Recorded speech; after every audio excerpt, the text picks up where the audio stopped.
Hey everybody, this is going to be a quick tutorial on how to download the Zoom app for your Android device. First thing we're going to do is we're going to go ahead and launch the Google Play Store.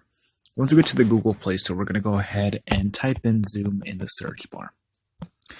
Once we get to the Zoom Cloud Meetings app, we're going to go ahead and download this app that's right in front of you.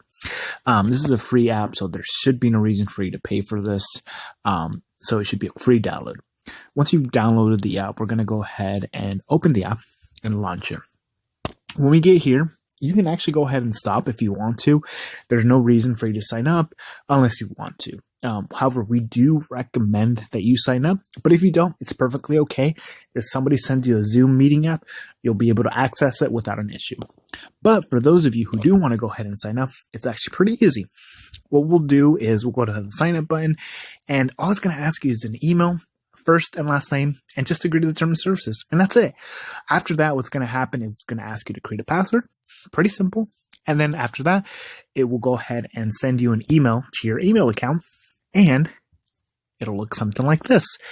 All you have to do after that is go ahead and activate the account, and you're good to go. So once we get there, what we're going to do is we're going to go ahead and launch the app. We're going to go back.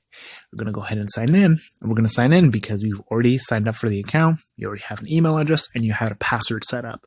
So once you've done that, you'll be able to go ahead and launch the app.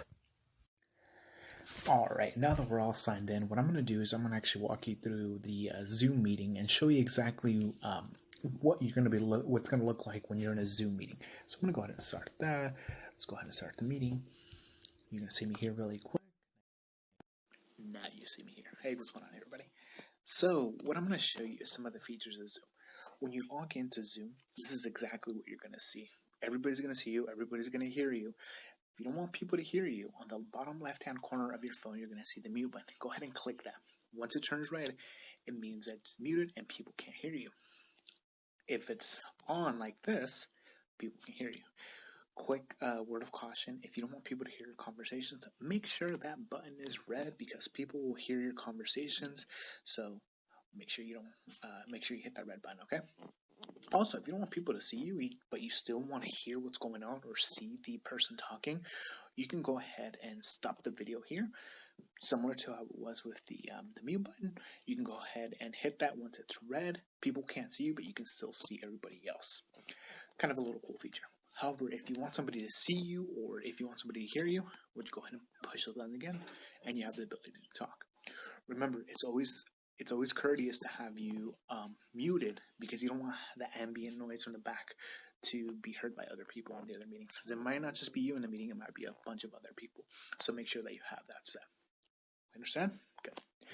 All right, so what we're going to do is once a meeting is over and you're not the host, you can go ahead and end, or if you need to leave early, you can go ahead and leave. Yeah, so now that we've left the Zoom meeting, we are pretty much good to go, and you're back to where we started. So I'm hoping this video helps you a little bit understand how the Zoom meeting works, and you're pretty much solid after this. And like I said, all you really need is a link from the host or from whoever's sending you the invite, and you're pretty much good to go. If you have any questions, feel free to let us know.